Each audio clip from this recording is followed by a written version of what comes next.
राजनीतिक शोरगुल में जो हमारे अफसर लोग हैं, जो मनी लॉन्ड्री का खेल खेलते हैं, आईएएस लोग खास करके, उसमें एक नाम है संजीव हंस का, जिन्होंने मनी लॉन्ड्री का ऐसा खेल खेला कि न जाने कितनी बिल्डिंगें खड़ा कर दी और इनका मनोबल ऐसा बढ़ा कि ऐसे वैसे काम भी कर साथ दिया गुलाब यादव ने।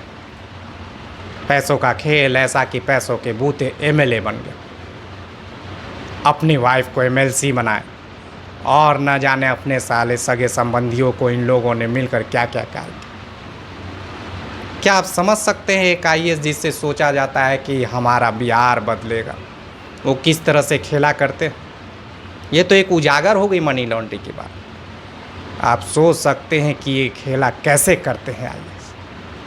और जब आईएएस की बात आएगी और सचिव रहेंगे किसी भी मंत्रालय में, तो आप समझ लीजिएगा कि निश्चित तौर पे वो मंत्री की किसी न किसी वे में संलिप्तता होगी ही। लेकिन चर्चा किस पे की जाएगी? सिर्फ पकड़ा गया तो वो आईएएस पे। ऐसा हो सकता है? कई सालों से घोटाला पे घोटाला और मनी लॉन्ड्रिंग हो रही है और उस मंत्री को पता न हो ही नहीं सकता है। लेकिन दबाव दिया जाएगा कि सारा कुछ राजनीतिक दबाव इस तरह से रहेगा कि हर कुछ एक ही पे लाद दो ताकि दूसरा कोई बचा रहे। हम निष्पक्ष कहलाते रहें, हम कहलाते रहें कि हम बहुत अच्छे हैं। हमारे नीचे घोटाला होते रहा लेकिन हम तो इससे अनभिज्ञ रहे। आप सोचिए, जब एक पकड़ा गया तो इतना मनी लॉन्ड्री का बात, एक जांच हमेशा करा दी जाए। और किस इसमें घोटाला नहीं हो रहा है भाई? एक पकड़ा गया, अब उसको हेडलाइन में बनाया तो गया, लेकिन चर्चा कितना है? आज भी देख लीजिए, अखबार के सुर्खियों में है संजीव हंस, लेकिन उनके पीछे की कहानी किस मंत्रालय में क्या और कौन मंत्री के अंडर में ये काम करते रहे, कुछ नहीं जिक्र होगा। क्यों? क्योंकि उसे दबा दिया जाता है उस न्यूज को, ताकि एक आदमी ही फंसे और उन पे ठप्पा लगा रहे अच्छाई का, सच्चाई का, हम सच्चे हैं। जबकि इस न्यूज़ में वो भी डूबा। जब इस पे पड़ा तो स्वाभाविक है, उस जहाँ भी इन्होंने किया उस मंत्रालय के मंत्री के सब पे होने चाहिए, सबको पता चलना चाहिए। ईओयू पे ईडी का छापा सब पे होना चाहिए, आखिर कितना पैसा कहाँ कहाँ गया। इनके साथ जुड़े हुए लोग, इनके ऊपर के लोग तो ज़रूर, और ऊपर के ऊपर तो सिर्फ मंत्री ही होंगे। लेकिन चर्चा क्या होगी, हेडलाइन क्या बनेगा? क्योंकि जो मंत्री हैं, कोई भी मंत्री, तो वो दबाव देंगे और सब कुछ चाहेंगे कि नीचे में सेटल हो जाए। और ऐसा होता भी है राजनीति में, नई चीज़ नहीं है। एक आईएएस का खुलासा आज सुर्खियों में बना हुआ है, लेकिन चर्चा क्या हो रही है? डाइवर्ट कर दिया गया है। मनी लॉन्ड्रिंग की चर्चा के नाम पे सिर्फ संजीव हंस, हेडलाइन में भी क्या संजीव हंस, गुलाब यादव भी अभी छूटे हुए पीछे पीछे चल रहे हैं। लेकिन जब देखा जाएगा, इस पे जांच बैठेगी, तो सिर्फ यही नहीं, इनके मंत्रालय में और भी लोग शामिल हैं। और हमें तो लगता है जितने भी 5-10 साल से काम कर रहे हैं आईएएस, जिस भी मंत्री के अंदर, उसकी जांच होनी चाहिए।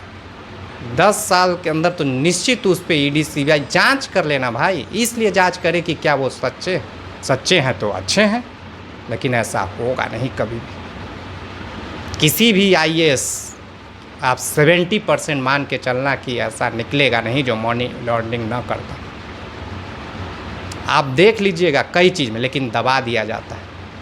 ये किसी तरह सुर्खियाँ बना, एक तो सुर्खियाँ बना था वो कि बलात्कार का केस इन पे एक वकील ने डाला था जो लड़की, खैर वो अलग मैटर है। हम सिर्फ मनी लॉन्ड्रिंग की ही बात कर रहे हैं। किसी तरह चलो एक न्यूज़ तो आया, सुर्खियाँ बना संजीव हंस पे, लेकिन ये संजीव हंस की बात नहीं, ये 70% आईएएस की बात होगी। जांच होनी चाहिए, और सिर्फ उन्हीं पे नहीं, उनके ऊपर बैठे मंत्रियों की भी जांच। यूँ जांच करते रहे हर 10 साल 5 साल के अंतराल पे। आप देखेंगे कि राजनीति एक पेशा बन गया है, और इस पेशे को सही ढंग से चलाने वाला इनके नीचे जो आईएएस है वो हैंडल करता है। वो दोनों की संलिप्तता से ही दोनों की कमाई जब भी छपाई वो पकड़ा निश्चित है 70% पकड़े। लेकिन हम इसके खिलाफ आवाज़ नहीं उठाएंगे क्योंकि हमें दबा दिया जाएगा किसी न किसी वे में, किसी भी तरह से प्रलोभन दे के प्रशासनिक दबा दिया जाएगा आपके बातों को, क्योंकि उन्हें लूट की आदत है, बदलने की नहीं। बात तो बिहार के बदलने की करेंगे, लेकिन ये दोनों लोग बैठ के साठ गांठ के लूटने की योजना बनाएंगे, लूटेंगे।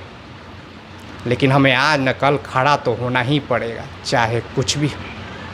अब देखते हैं कि ये सुर्खियां जो बनी हैं, आज की सुर्खियां हैं ईडी संजीव हंस पर मनी लॉन्ड्रिंग का केस। हम प्रयास करेंगे कि हर उस हेडलाइन को विश्लेषित करके थोड़ा बहुत जनता के बीच में रखें, ताकि कुछ लोगों के पास पहुँचे, उनकी अंतरात्मा जागे और इस आवाज़ में साथ दें।